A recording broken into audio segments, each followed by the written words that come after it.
Welcome back to our channel study pad. আজ আমরা আলোচনা করব নবম শ্রেণীর সপ্তম অধ্যায়।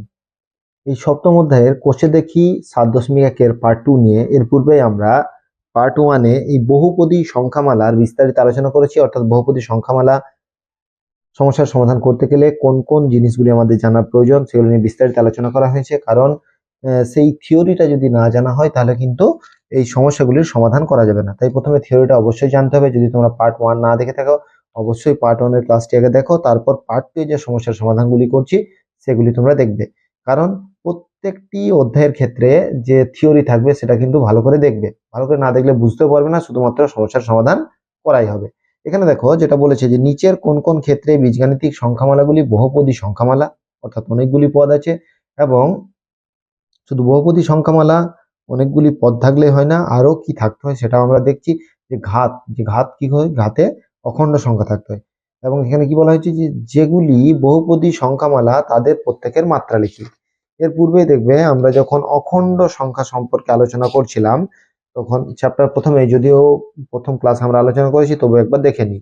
যে বলেছে যে সকল বীজগাণিতিক সংখ্যামালা যাদের চলের সূচক অখণ্ড, চলের সূচক অখণ্ড মানে যে ঘাতটা সেটা হবে অখণ্ড, অর্থাৎ ইন্ডেক্স। ঠিক আছে, পাওয়ারটা অখণ্ড হবে। অখণ্ড কাকে বলে? শূন্য থেকে শুরু করে 1 2 3 4 5 করে যে সংখ্যাগুলি আছে সেগুলো হচ্ছে অখণ্ড সংখ্যা, তাদের বহুপদী সংখ্যা। তাহলে বীজগাণিতিক সংখ্যামালা যাদের চলের সূচকটা হবে অখণ্ড। ঠিক আছে, তাহলে চলের সূচকটা অখণ্ড হতে গেলে আমার এখানে কি কি জানতে হবে সেটা প্রথমে ভালো করে জেনে নিই। এখানে দেখো যেগুলি বলে দেওয়া আছে সেগুলি একবার দেখে নিই। কি কি বলা আছে? প্রথম বলে দেওয়া আছে যে 2x⁻6 - 4x⁵ + 7x² + 3। তাহলে এখানে দেখো, এখানে কত আছে?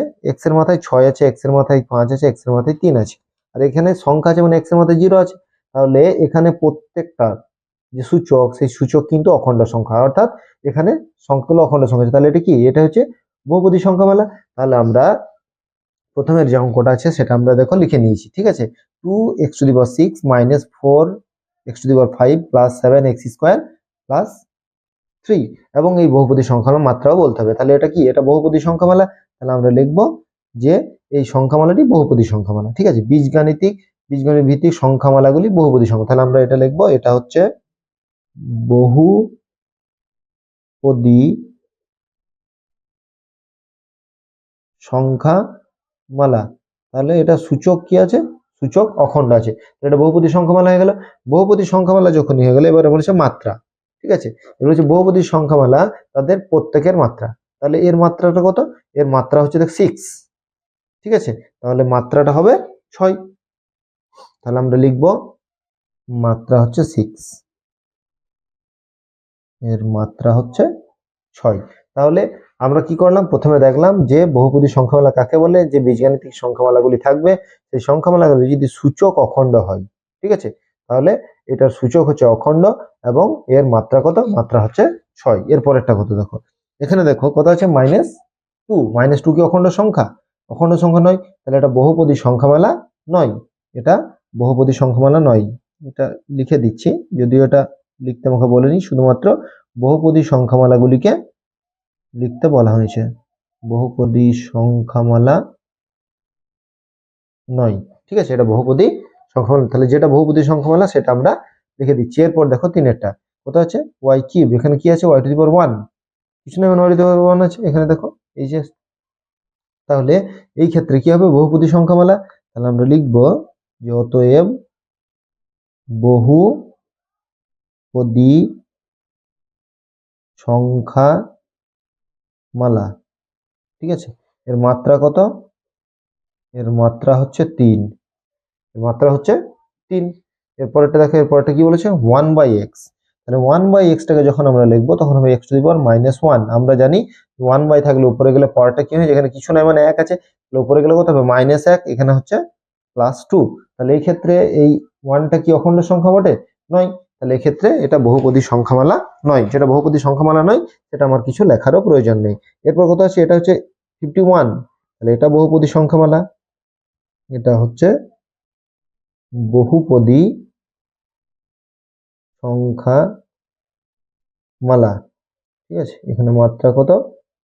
মাত্রা হচ্ছে 51। ঠিক আছে, যার যেটা মাত্রা সেটা আমাকে লিখতে হবে। এরপর দেখো কত আছে, টি রুট আছে এখানে, কত আছে 3, তাহলে এখানে টি টু দি পাওয়ার 1/3 প্লাস 1/27, তাহলে এক্ষেত্রে এই 1/3 অখণ্ড সংখ্যা নয়, অতএব অখণ্ড সংখ্যা নয়, তার মানে সূচক অখণ্ড না হলে সেটা বহুপদী সংখ্যামালা নয়। এরপর 15, আচ্ছা 15 মানে আমরা লিখতে পারি যে 15 ইন্টু এক্স টু দি পাওয়ার 0, তাই তো, এক্স টু দি পাওয়ার 0, তার মানে তো 15, এক্স টু দি পাওয়ার 0 মান কত 1, তাহলে আমরা এটা লিখবো বহুপদী বহুপদী সংখ্যামালা। এর মাত্রা কত, এর মাত্রা হচ্ছে 0, ঠিক আছে। এরপর হচ্ছে 0, এই যে জিরোটা আছে, জিরোর জন্যও কিন্তু আমরা প্রথম ক্লাসে আলোচনা করেছিলাম, 0 একটি বহুপদী সংখ্যামালা, ঠিক আছে, 0 একটা বহুপদী সংখ্যামালা। কিন্তু আমরা এখানে দেখো এটা যে 0, তার মানে আমরা কি 0 ইন্টু এক্স টু দি পাওয়ার 0 হতে পারে, বা 0 ইন্টু এক্স টু দি পাওয়ার 1 হতে পারে, বা 0 ইন্টু যে কোনো সংখ্যা হতে পারে, এক্স টু দি পাওয়ার 12 হতে পারে, তার মানেই তো 0, 0 সঙ্গে গুণ করলে 0। তাহলে এই ক্ষেত্রে আমার এটা বহুপদী সংখ্যামালা তো বটেই, এটা বহুপদী সংখ্যামালা এবং এর মাত্রাটা হচ্ছে অসংজ্ঞাত, ঠিক আছে, এটা হচ্ছে অসংজ্ঞাত, অসংজ্ঞাত, ঠিক আছে, এর মাত্রাটা হচ্ছে অসংগত। তাহলে এটা কেন অসংগত হলো, এ দেখো আমরা যখন এই অধ্যায় শুরু করি তখন কিন্তু এখানে 0 সম্পর্কে বলা ছিল, আমরা ওই জন্যই প্রত্যেকটি অধ্যায় যখন শুরু করি তার থিওরিটাকে আলোচনা করি। থিওরিটা আলোচনা করলে কি হবে, এখানে দেখো বলা ছিল যে শূন্যকে বহুপদী সংখ্যামালা বলা হয়, কি শূন্য বহুপদী সংখ্যামালা বলা হয়, এবং এর মাত্রা যেটা হবে সেটা হচ্ছে অসংজ্ঞাত। তাহলে বারবার একটা কথা আমরা বলি, প্রত্যেকটা অধ্যায়ের কোষে দেখি করার পূর্বে অবশ্যই তোমরা সেটা করবে। এখানে দেখো নয়টা, এখানে আছে 3/z, তার মানে হচ্ছে জেড, এখানে কত হবে, এখানে হবে 3z টু দি পাওয়ার -1 উপরে গেল, তারপর হচ্ছে 2, তাহলে এটা বহুপদী সংখ্যামালা নয়, তাহলে এক্ষেত্রে এটা বহুপদী সংখ্যামালা হলো না। এরপর কত, এটা হচ্ছে বহুপদী সংখ্যামালা, যেটা বহুপদী সংখ্যামালা হবে তার সূচকটা কিন্তু অখণ্ড হবে, সংখ্যামালা এর মাত্রা হচ্ছে 3। এরপর কত আছে, এরপর হচ্ছে এক্স স্কোয়ার, এখানে দেখো এক্স স্কোয়ার, এখানে এক্স টু দি পাওয়ার 1, তাহলে এটাও বহুপদী সংখ্যামালা, তাহলে 11 হচ্ছে বহুপদী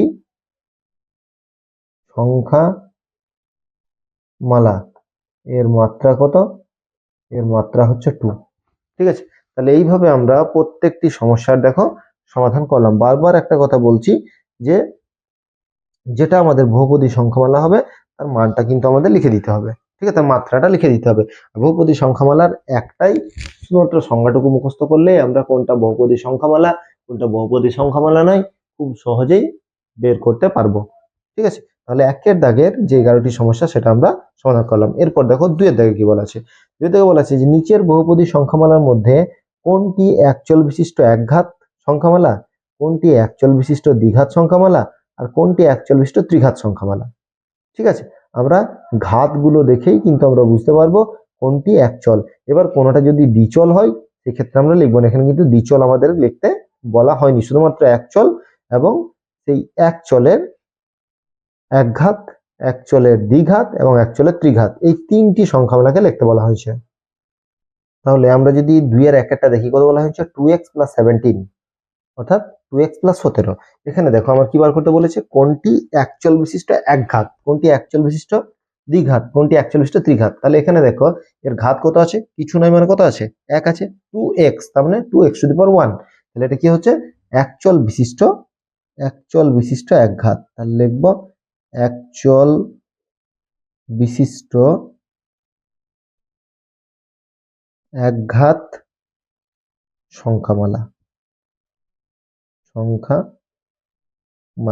দেখো এই জায়গাটা বুঝতে কোনো অসুবিধা আছে, এটা একটি মাত্র চল অর্থাৎ শুধু x আছে, পাওয়ার কত আছে 1 আছে, তাহলে একচল বিশিষ্ট একঘাত। এরপর দেখো এটা সবেই দেখো x আছে, কিন্তু এখানে কত আছে কিউব আছে, তাহলে এটা কত হচ্ছে, এটাও একচল বিশিষ্ট, এটা ত্রিঘাত, অর্থাৎ ঘাত কত আছে 3, তার জন্য এটাকে বলা হবে ত্রিঘাত, একচল বিশিষ্ট ত্রিঘাত সংখ্যা মালা। ঠিক আছে, আমি আর প্রত্যেকটা লিখছি না।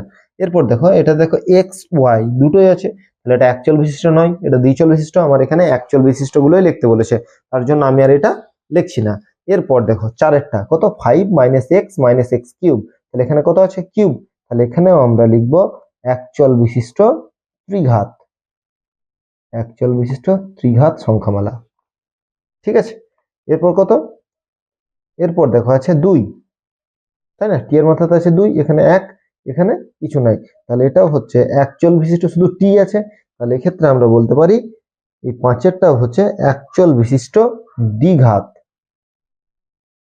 একচল বিশিষ্ট দ্বিঘাত। এরপর কত আছে √5, এখানে কত আছে ইন্টু এক্স, তাহলে x⁴1, তাহলে এখানে হবে একচল বিশিষ্ট একঘাত সংখ্যামালা। ঠিক আছে, তাহলে এখানে আমরা 6টার মধ্যে একটা শুধু পেলাম দ্বিচল, বাকি সবগুলো পেয়েছি কিন্তু আমরা একচল। এবং এখানে কি আছে একঘাত, দ্বিঘাত, ত্রিঘাত সব রকমের সমীকরণ আমরা সংখ্যামালা আমরা পেলাম। এরপর তিনেরটা কি বলা হয়েছে, তিনেরটাই বলা হয়েছে যে 5x3, এখানে বলেছে নিচের বহুপদী সংখ্যামালার নির্দেশ অনুযায়ী সহগ লিখি। তাহলে এখানে যেটার সহগ আমাকে লিখতে বলবে সেটার সহগ কোএফিসিয়েন্ট, ঠিক আছে, সেটা আমাকে লিখতে হবে। এই সহগ কি এর পূর্বে বারবার বলছি, কিন্তু প্রথম ক্লাসটা তোমরা দেখলে এই ক্লাসটা তোমাদের করতে সুবিধা হবে এবং বুঝতে সুবিধা, তাই প্রথম ক্লাসটি তোমরা অবশ্যই দেখো। যদি না বুঝতে পারো তাহলে অবশ্যই আমাদের কমেন্ট করে জানাবে, তাহলে আমরা সেই ধরনের সেই জায়গাগুলি আবার তোমাদের বুঝিয়ে দেওয়ার চেষ্টা করব। থিওরি প্রত্যেকটা ক্লাসের ক্ষেত্রে মাস্ট, থিওরি করতেই হবে, থিওরি যদি না করো তাহলে কিন্তু বুঝতে পারবে না। তাহলে 3-এর 1-একটা কি বলা হয়েছে 5x³ - 13x² + 2, এখানে কার সহগ বলেছে x³ এর সহগ, x³ এর সহগ কত, এখানে কত আছে দেখো x³ এর সহগ কত আছে 5, তাহলে x³ এর সহগ হয়ে গেল 5। ঠিক আছে, তাহলে x³ এর সহগ হলো 5। এরপর আমরা 2-এরটা দেখব। 2-এরটা কি বলা হয়েছে x² -